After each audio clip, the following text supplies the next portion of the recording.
Sveiki, sveikinuosi iš Radviliškio rajono, šiuo metu esame žieminių kviečių pasėlyje. Ankstesniuose savo video šį pavasarį minėjau, kad šiemet gali iškilti problemų su dirvinė smilguolė, ypatingai panaudojus herbicidus tik tai su ALS inhibitoriu, tarkim piroksilamo veikliąją medžiagą ar su sulfonyrurės grupės veikliąją medžiagą mezosulfuronu, kad ir dėl šaltų orų, ir dėl to, kad šioms medžiagoms nustatytas didesnis atsparumas Lietuvoje, dalis smilguolio ataugs. Vat būtent nutiko ir šiame lauke tai.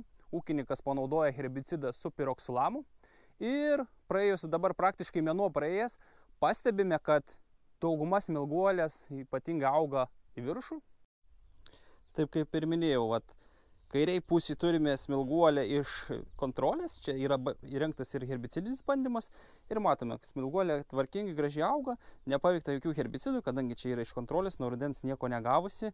Ir šitoj pusėje dešiniai smilguolė gavusi piroksilamo veikliosios medžiagos, bet kaip matyti praėjus mėnesiui nemažai stiebų kyla aukštyn, tikrai yra nesuvaldyta piktžolė. Smilguolė auga tolyn ir dar turime šansą tikrai tokią smilguolę sukontroliuoti su akseliu 0,9 litrų į hektarą. Drąsiai galime važiuoti iki vėlyvinio lapo tarpsnio ir taip ją sukontroliuoti.